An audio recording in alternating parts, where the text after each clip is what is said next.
Hi dears, welcome back to our channel. അപ്പോൾ ഇന്ന് ഞാൻ കാണിക്കാൻ വേണ്ടി പോകുന്നത് നമ്മുടെ ഇൻവിസിബിൾ സിബ് എങ്ങനെയാണ് നല്ല പെർഫെക്റ്റ് ആയിട്ട് വെക്കുന്നതെന്നാണ് കേട്ടോ. ഞാൻ ചെയ്യുന്ന ഒരു രീതി, കാരണം തുച്ഛോ കാര്യങ്ങളൊന്നും കാണാണ്ട് എല്ലാം കവർ ചെയ്തിട്ട് വെക്കുന്ന ഒരു രീതിയാണ് കേട്ടോ കാണിച്ചു തരാൻ വേണ്ടി പോകുന്നത്. നിങ്ങൾക്ക് കാണിക്കാൻ വേണ്ടിയിട്ട് ആയതുകൊണ്ട് തന്നെ ഞാൻ കയ്യിലുണ്ടായിരുന്ന ഒരു മെറ്റീരിയൽ വെച്ചിട്ടാണ് കേട്ടോ ചെയ്യുന്ന. മെറ്റീരിയൽ അല്ല, ഒരു ലൈനിങ്, കോട്ടൻ്റെ ഒരു ലൈനിങ് വാങ്ങിയതുണ്ടായിരുന്നു, അത് വെച്ചിട്ടാണ് കേട്ടോ ചെയ്യാൻ വേണ്ടി പോകുന്നത്. അപ്പോൾ ഇവിടെ ഇതുപോലെ 4 പീസാണ് കേട്ടോ എടുത്തിട്ടുള്ളത്. ഇതുപോലെ നമ്മൾ കോട്ടൺ ലൈനിങ് കൂടി വെച്ചിട്ട് ചെയ്യുന്നതിന് വേണ്ടിയിട്ടാണ് ഇതുപോലെ കാണിച്ചത്. ഇത് നമ്മുടെ മെയിൻ ക്ലോത്ത് ആണെന്ന് വിചാരിക്കാം. ഇത് നമ്മുടെ ലൈനിങ് പീസ്, കവർ ചെയ്ത് അടിക്കേണ്ടത്. ഇത് നമ്മുടെ ലൈനിങ് പീസ്. അങ്ങനെയാണ് ഞാൻ 4 പീസ് എടുത്തിട്ടുള്ളത്. നമ്മൾ സ്റ്റിച്ച് ചെയ്യുന്ന സമയത്ത് നമ്മൾ സിബ് വെക്കാൻ വേണ്ടി മെയിൻ ക്ലോത്ത് നമ്മൾ ഇതുപോലെ കട്ട് ചെയ്യില്ലേ, പിന്നെ അത് കവർ ചെയ്ത് അടിക്കാൻ വേണ്ടിയിട്ട് ഇതുപോലെ ലൈനിങ്ങും ഉണ്ടാവും. അതിന് വേണ്ടിയിട്ടാണ് ഞാൻ 4 പീസ് ഞാൻ എടുത്തിട്ടുള്ളത്. ഇതാണ് ഒരു വൈറ്റ് കളർ സിബ്ബാന്ന് എടുത്തത്. നിങ്ങൾക്ക് മനസ്സിലാവാൻ വേണ്ടിയിട്ടാണ് വൈറ്റ് എടുത്തത്. ഇതിൽ ഞാൻ അടിക്കുന്ന ത്രെഡിൻ്റെ കളർ ബ്ലാക്ക് ആണ് കേട്ടോ. അപ്പോൾ നിങ്ങൾക്ക് കറക്റ്റ് സ്റ്റിച്ച് മനസ്സിലാവും കേട്ടോ. അപ്പോൾ നമ്മുടെ സിബ്ബ് കണ്ടില്ലേ, ഇതുപോലെ സിബ്ബ് നമുക്ക് ഇത്ര വരെ മാത്രമേ നമുക്ക് എന്താ ചെയ്യാൻ പറ്റും, സിബ്ബ് അടക്കാൻ വേണ്ടി പറ്റും. കാരണം ഇവിടെ ഈ 2 സൈഡ് ചെറിയൊരു ഗമ്മുണ്ട്, നിങ്ങൾക്ക് യൂസ് ചെയ്യുന്നവർക്ക് മനസ്സിലാവും. ഈ 2 സൈഡിൽ ചെറുതായിട്ട് ഇത് ക്ലിയർ ആവുന്നുണ്ടോ എന്നുള്ളത്, ഇതുപോലൊരു ഗമ്മുണ്ട് 2 സൈഡ്. ആ ഗമ്മ് വരെ മാത്രം നമുക്ക് ഈ സിബ് ഇടാൻ വേണ്ടി പറ്റും. അപ്പം നമ്മൾ സിബ് അടിക്കുന്ന സമയത്ത് ഇവിടുന്ന് മുതലേ അടിക്കേണ്ട ആവശ്യമില്ല. കാരണം അങ്ങനെ അടിക്കുന്ന സമയത്ത് കുട്ടിയുടെ ഡ്രസ്സിൻ്റെ പകുതി വരെ നമുക്ക് സിബ് ഇടാൻ വേണ്ടി പറ്റും. അതുകൊണ്ട് ആ ഗമ്മ് കുറച്ച് മുകളിലോട്ട് കയറ്റി വെച്ചിട്ട് വേണം നമ്മൾ സിബ് അടിക്കാൻ വേണ്ടിയിട്ട്. ഞാൻ കാണിച്ചു തരാം എങ്ങനെയാണ് ചെയ്യുന്നത്. നമുക്കിത് 1 സൈഡ് ഫൂട്ട് വെച്ചിട്ടും ചെയ്യാം, അല്ലെങ്കിൽ ഈ ഫൂട്ട് വെച്ചിട്ട് ചെയ്യാം. അപ്പോൾ ഞാൻ 1 സൈഡ് ഫൂട്ട് വെച്ചിട്ട് എങ്ങനെ ചെയ്യുന്നത് കാണിച്ചു തരാം. അതിന് മുന്നേ ഈ ഫൂട്ട് വെച്ചിട്ട് തന്നെ കുറച്ച് ചെയ്തെടുക്കുന്നുണ്ട്. നമുക്കിതുപോലെയാണ് നമ്മുടെ സിബ് വരുന്നത്. ഞാൻ വെക്കുന്ന രീതിയാണ് കേട്ടോ കാണിച്ചു തരുന്നത്. എല്ലാവരും ഇതുപോലെയാണോ ചെയ്യുന്നതെന്ന് എനിക്കറിയില്ല. എന്നാലും ഞാൻ ചെയ്ത് കൊടുക്കുന്ന ഡ്രസ്സിലൊക്കെ ഇതുപോലെയാണ് കേട്ടോ ഇൻവിസിബിൾ സിബ് വെക്കുന്നത്. നമുക്ക് സിബ് വെക്കേണ്ടത് എങ്ങനെയാണെന്ന് വെച്ചാൽ, ഇത് നമ്മുടെ 2 പീസ് എടുത്തിട്ടുണ്ട്. ഇത് സിബ്. ഈ സിബ് ഇതുപോലെ കുറച്ചൊന്നിങ്ങനെ ഓപ്പൺ ആക്കിയിട്ട് ഇത് നേരെ ഇതാണ് ഈ പല്ലിൻ്റെ ഭാഗം. ഈ പല്ലിൻ്റെ ഭാഗം നേരെ ഇതുപോലെ ഓപ്പോസിറ്റ് ഭാഗത്തേക്ക്, നമ്മുടെ ആം ഹോൾ വരുന്ന ഭാഗത്തേക്ക് തിരിച്ചു കൊടുക്കാം. അതുപോലെ തന്നെ ഇപ്പുറത്തെ ഭാഗം, ഇതിങ്ങനെയാണ് സിബ് വരുന്നതെങ്കിൽ ഇത് നേരെ ഓപ്പോസിറ്റ് ഭാഗം, നമ്മുടെ ആം ഹോൾ വരുന്ന ഭാഗത്തേക്ക് വേണം തിരിച്ചു കൊടുക്കാൻ വേണ്ടിയിട്ട്. ഇതുപോലെ വെച്ചിട്ടാണ് നമ്മൾ സിബ് ചെയ്യുന്നത്. അപ്പോൾ നമുക്ക് ആദ്യം ഒന്ന് അടിച്ചെടുക്കാം. ആദ്യം നമ്മൾ എന്താ ചെയ്യേണ്ടത് വെച്ചാൽ, ഒന്ന് ജസ്റ്റ് ഈ സിബ് ഒന്ന് ഈ മെറ്റീരിയൽ പിടിപ്പിച്ച് കൊടുക്കുക. അതായത് നമ്മൾ ആദ്യം തന്നെ സിബ് വെക്കുന്ന ആ ഒരു സൈഡിലേക്ക് കൂടി അടിക്കുന്നില്ല, ജസ്റ്റ് ഒന്ന് ടച്ച് ചെയ്തെടുക്കാൻ വേണ്ടിയിട്ട് ഇതുപോലെ സിബ് എടുക്കാം. എന്നിട്ട് ഞാൻ പറഞ്ഞ ഈ ഒരു ഗമ്മില്ലേ, ആ ഗം ഇതുപോലെ മുകളിലോട്ട് വെച്ച് കൊടുക്കാം. ഒരു എക്സാമ്പിൾ പറഞ്ഞുതരാം. ഇപ്പം നമ്മുടെ നെക്ക് ഇതുപോലെ റൗണ്ടോ അല്ലെങ്കിൽ വി എന്തെങ്കിലും ആവട്ടെ, ഒരു ഷേപ്പ് ഇപ്പം ഇതുപോലെ റൗണ്ട് നെക്കാണ് വരുന്നതെങ്കിൽ നമ്മൾ സിബ് വെച്ച് കൊടുക്കുമ്പോൾ നമ്മുടെ ഈ ഒരു ഗമ്മ് പറഞ്ഞില്ലേ, ആ ഗമ്മ് ഇതിൻ്റെ മുകളിലായിട്ട്, കാരണം നമുക്കത് കട്ട് ചെയ്ത് കളയാനുള്ളതാണ് കേട്ടോ, ഇതിൻ്റെ മുകളിലായിട്ട് വെച്ച് കൊടുക്കുക. അല്ലാണ്ട് നമ്മൾ ഇതിൻ്റെ താഴത്ത് വെച്ചിട്ട് കറക്റ്റ് ഇവിടെ തന്നെ വെച്ചിട്ട് സ്റ്റിച്ച് ചെയ്താൽ നമ്മൾ കുട്ടിയുടെ സിബ് ഇത്ര പോലെ ഇടാൻ പറ്റും. പിന്നെ ഇവിടെ ബട്ടൺസും കാര്യങ്ങളും വെക്കേണ്ടി വരും. ഞാൻ സാധാരണ ബട്ടൺസ് ഒന്നും വെച്ച് കൊടുക്കുകയില്ല. അപ്പോൾ അതുകൊണ്ടാണ് ഈ ഒരു ഗം ഇതിൻ്റെ മുകളിലായിട്ട്. അപ്പോൾ നമുക്ക് ഈ ഒരു ഗം കട്ട് ചെയ്ത് കളഞ്ഞാൽ നമുക്ക് ഇവിടം വരെ സിബ് ഇട്ട് കൊടുക്കാൻ പറ്റും. അതിന് വേണ്ടിയിട്ടാണ് കേട്ടോ ഇതുപോലെ ഞാൻ ചെയ്തെടുക്കുന്നത്. അപ്പോൾ നെക്ക് ചെയ്യുന്ന സമയത്ത് ഈ ഒരു ഗം ആ നെക്കിൻ്റെ മുകൾ വശത്ത് പോകുന്ന രീതിക്ക് വെച്ചിട്ട് വേണം ചെയ്ത് കൊടുക്കാൻ വേണ്ടിയിട്ട്. ഇത് നമുക്ക് ചെയ്യാം കേട്ടോ. ഇതുപോലെ സിബ് എടുത്തു, എന്നിട്ട് നേരെ ജസ്റ്റ് ഇതുപോലെ ഒന്ന് തിരിച്ചു കൊടുക്കാം. എന്നിട്ട് ഇത്ര പോരെ ആ ഗമ്മ് വരുന്ന ഭാഗം നമുക്കിതുപോലെ അങ്ങനെ മുകളിലോട്ട് വെച്ച് കൊടുക്കാം.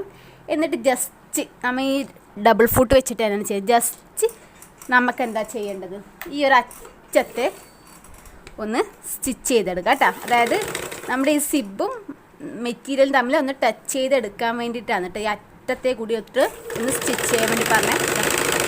നിങ്ങൾക്ക് ബ്ലാക്ക് നൂല് ഞാൻ ചെയ്യുന്ന സമയത്ത് മനസ്സിലാവുന്നുണ്ടാവും. ഇതുപോലെ ജസ്റ്റ് ഒന്ന് ടച്ച് ചെയ്തെടുക്കാൻ വേണ്ടി. അങ്ങനെ ആ സമയത്ത് നമുക്ക് പിന്നെ സിബ് കറക്റ്റായിട്ട് അടിച്ചെടുക്കുമ്പോൾ ഇത് നീങ്ങിപ്പോവില്ല. സിബ് ഈ മെറ്റീരിയലിൽ നിന്ന് നീങ്ങിപ്പോവാതിരിക്കാൻ വേണ്ടിയിട്ടാണ് കേട്ടോ ഈ ഒരു അറ്റത്തെ കൂടിയിട്ട് സ്റ്റിച്ച് കൊടുക്കുന്നത്. ഇത് നമുക്ക് താലോളം ഫുള്ളായിട്ട് കൊടുക്കാം. പിന്നല്ലേ പെട്ടെന്ന് ഒരു തീരുമാനം മാറ്റി, എന്താ വെച്ചാൽ നിങ്ങൾക്ക് നെക്ക് വെച്ചിട്ട് തന്നെ എങ്ങനെ ചെയ്യുന്നത് കാണിച്ചു തരാൻ വിചാരിച്ചു. പിന്നെ ഇങ്ങനെ വരുന്ന സമയത്ത് നമുക്ക് ഫുള്ള് കവർ ചെയ്തെടുക്കുമ്പോൾ നിങ്ങൾക്ക് മനസ്സിലാവില്ലല്ലോ. അപ്പോൾ അതുകൊണ്ട് നെക്കിൻ്റെ ഷേപ്പിൽ കട്ട് ചെയ്തെടുത്തും. ഞാൻ നേരത്തെ പറഞ്ഞ കണക്ക് തന്നെ ഇതുപോലെ ഇങ്ങനെ ഈ ഒരു ഗമ്മ് വരുന്ന ഭാഗം ഇതിൻ്റെ മുകളിലോട്ട് ഇങ്ങനെ വെച്ച് കൊടുത്തിട്ട് നമുക്ക് സൈഡിലൊന്ന് അടിച്ചെടുക്കാം കേട്ടോ.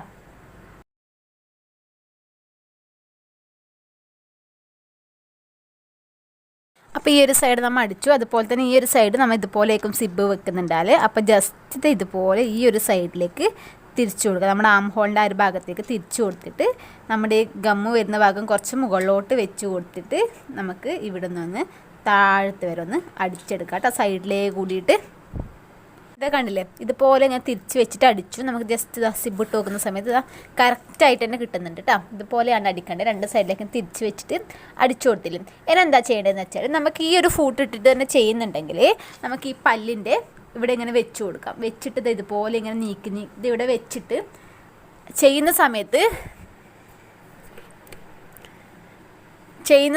എന്താ ചെയ്യേണ്ടത് വെച്ചാൽ ഈ ഒരു ഇതിൻ്റെ ഈ പല്ലിൽ ഇങ്ങനെ നീക്കി കൊടുത്തിട്ട് ഈ അറ്റത്തെ അടിച്ചെടുത്താൽ മതി. അല്ലാന്നുണ്ടെങ്കിൽ നമുക്ക് വൺ സൈഡ് ഫൂട്ടിട്ടാൽ കുറച്ചും കൂടി നല്ല വൃത്തിയിൽ കിട്ടും. വൺ സൈഡ് ഫൂട്ടിന് അത്രയല്ലോ, ഒരെണ്ണത്തിന് 40 രൂപയായിട്ടാണ് വരുന്നത്. നമ്മുടെ മെഷീനൊക്കെ നേരെയാക്കുന്ന കടയിൽ വൺ സൈഡ് അല്ലെ മെഷീൻ സെയിൽ ചെയ്യുന്ന കടയിലൊക്കെ നമുക്ക് ആ ഫൂട്ട് അവൈലബിൾ ആണ് കേട്ടോ. അപ്പോൾ നമുക്ക് ഈ ഒരു ഫൂട്ട് ചേഞ്ച് ചെയ്തിട്ട് ആ ഒരു ഫൂട്ട് ഇട്ട് കൊടുക്കാം. നമ്മുടെ ഫൂട്ട് വരുന്നത് എൻ്റെ കയ്യിൽ 2 സൈഡും ഉണ്ട്, അതായത് ലെഫ്റ്റും റൈറ്റും. നമുക്കിതുപോലെ വെക്കുമ്പോൾ ഈ പല്ലിൻ്റെ അതേ ഷേപ്പ് തന്നെയാണ് 2 ഭാഗത്ത്. ഈ ഒരു സൈഡിൽ ഹോൾസ് വരുന്നതും ഈ ഒരു സൈഡിൽ ഹോൾസ് വരുന്നതുണ്ട്. നമുക്കിപ്പോൾ ആവശ്യം ഈ ഒരു സൈഡത്തെയാണ് കേട്ടോ, ഈ ഒരു സൈഡത്തെയാണ് വേണ്ടത്. അപ്പോൾ ഇതും നമുക്ക് അതിലേക്ക് ഇട്ട് കൊടുക്കാം. നമുക്ക് ആദ്യം ഇവിടെ കാണുന്ന ആ ഒരു ഇതില്ലേ സ്ക്രൂ, അത് ജസ്റ്റ് ഒന്ന് ഊതിക്കൊടുത്താൽ മതി കേട്ടോ. അത് ഊതിക്കൊടുക്കുന്ന സമയത്ത് നമുക്കിതാ ഫുള്ളായിട്ട് ഊരണ്ട, കുറച്ചെടുക്കുന്ന സമയത്ത് നമുക്കിത് ഊതി വരും. അതിന് ശേഷം നമുക്കിതാ ഇതുപോലെ ഇതിൻ്റെ ഉള്ളിലേക്ക് വെച്ച് കൊടുത്തിട്ട് നമുക്ക് ആ സ്ക്രൂ ഒന്ന് ടൈറ്റ് ചെയ്തെടുത്താൽ മതി. ഇങ്ങനെ ചെയ്യാൻ ബുദ്ധിമുട്ട് ഫുള്ളായിട്ട് സ്ക്രൂ ഊരിച്ചിട്ട് കൊടുത്താലും മതി കേട്ടോ. അതിന് ശേഷം നമുക്കിത് ഇതുപോലെ വെച്ചിട്ട് ഇതൊന്ന് ടൈറ്റ് ചെയ്തെടുത്താൽ മതി. ഈ ഹാൻഡ് വർക്കൊക്കെ ചെയ്തിട്ടുള്ള കുർത്തിക്കൊക്കെ ഇതുപോലത്തെ ഫൂട്ട് വെച്ചിട്ടാണ് കേട്ടോ അറ്റത്തെ കൂടി നമ്മൾ അടിച്ചെടുക്കുന്നത്. ഇനി നമുക്ക് ഇതൊന്ന് അടിച്ചെടുക്കാം കേട്ടോ. ഇതുപോലെ വെക്കുക.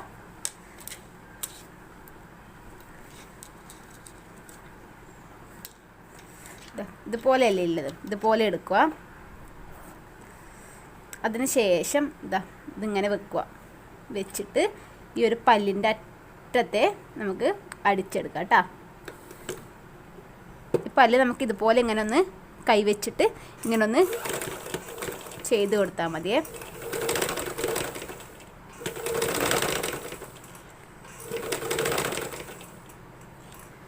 ഇതുപോലെ നീക്കി കൊടുത്തിട്ട് നമുക്ക് അടിക്കാം കേട്ടോ.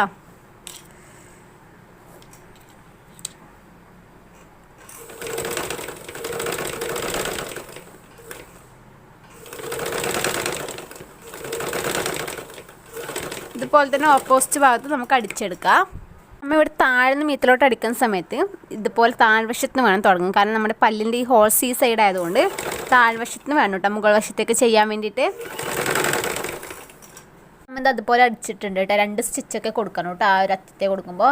അതിന് ശേഷം നമ്മുടെ ലെയറിങ് പീസ് ഇതുപോലെ വെച്ച് കൊടുക്കുക. നമ്മളിങ്ങനെ മറിച്ചിട്ട് അടിക്കുന്നില്ല, അപ്പോൾ ഇതുപോലെ ഇങ്ങനെ വെക്കുക. എന്നിട്ട് നമ്മുടെ നെക്ക് അടിക്കുന്ന കണക്ക് ഇങ്ങനെ അടിക്കുക. ഇവിടെ എത്തുമ്പോൾ നമ്മൾ നേരത്തെ അടിച്ചതിൻ്റെ അറ്റത്തെ കൂടി ഇതുപോലെ താഴത്തോളം അടിക്കുക കേട്ടോ. അതുപോലെ തന്നെ ഓപ്പോസിറ്റ് ഭാഗവും നമുക്കൊന്ന് വെച്ച് കൊടുക്കാം. ഞാനിവിടെ നമ്മുടെ ഫൂട്ട് മാറ്റിയിട്ട് പഴയ ഫൂട്ട് തന്നെ ഇട്ട് കൊടുത്തിട്ടുണ്ട്. എനിക്ക് മറ്റേ ഇൻവിസിബിൾ സിബ് എന്ന ഫൂട്ടോടെ അടിക്കാൻ എനിക്ക് വലിയൊരു ഇഷ്ടമില്ല. കാരണം വെച്ചാലും ഇത് കുറച്ച് പല്ലിന് കുറച്ചൊരു ഗ്യാപ്പ് ഇടില്ല. അതിന് അത്ര ഗ്യാപ്പ് ഇടുന്നത് നമ്മുടെ ഇതിന് പലയോട് ചേർന്ന് കിടക്കുന്നതാണൊക്കെ. അതുകൊണ്ട് എനിക്കത് അടിക്കാൻ വലിയ താല്പര്യമൊന്നുമില്ല. ഞാൻ ജസ്റ്റ് കാണിക്കാൻ വേണ്ടിയിട്ട് എടുത്തുന്നേ. ഞാൻ ഈ ഒരു ഫൂട്ട് വെച്ചിട്ട് തന്നെയാണ് കേട്ടോ ഇൻവിസിബിൾ സിബ് വെക്കാറ്. അതിന് നമുക്കിതാ ഇതുപോലെ വെച്ചിട്ട് ഈ ഒരു അറ്റത്തുനിന്ന് നമുക്കൊന്ന് അടിച്ചെടുക്കാം കേട്ടോ.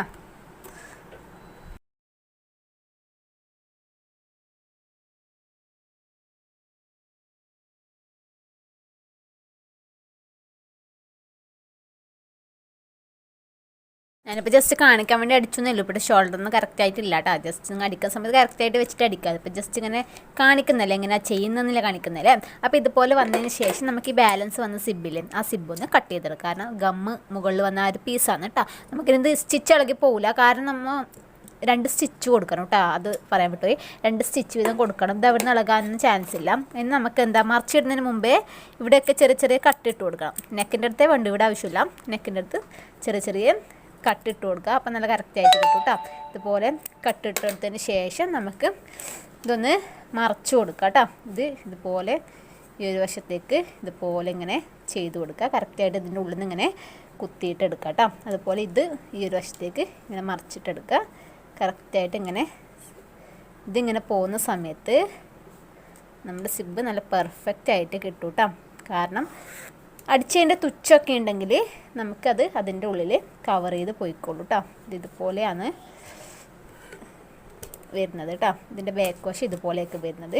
ഇതിന് തുച്ചോ കാര്യങ്ങളോ ഒന്നും ഉണ്ടാവില്ല കുത്താൻ വേണ്ടിയിട്ട്. ഇതിപ്പോൾ വൈറ്റ് സിബായതോടെ ഇങ്ങനെ എടുത്ത് കാണിക്കുന്നത് കേട്ടോ. ഈ റെഡ് കളർ വെച്ചിട്ട് അങ്ങനെ എടുത്ത് കാണിക്കില്ല. ഇതുപോലെ വെച്ച് കൊടുത്താൽ മതി കേട്ടോ.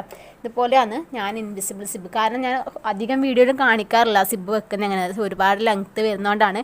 മുന്നേ ഞാനൊക്കെ ഇതിൻ്റെ വീഡിയോ ചെയ്തിട്ടുണ്ടായിരുന്നു. പിന്നെ കമൻറ്റ് ഇതിൻ്റെ കാണിക്കുമെന്ന് ചോദിച്ചിട്ടാണ് ഇൻവിസിബിൾ സിബ് വെക്കുന്നത്. അപ്പോൾ അതുകൊണ്ട് ഒരിക്കൽ കൂടി കാണിക്കാതെ വിചാരിച്ചിട്ട് കാണിച്ചു തന്നിട്ടാ.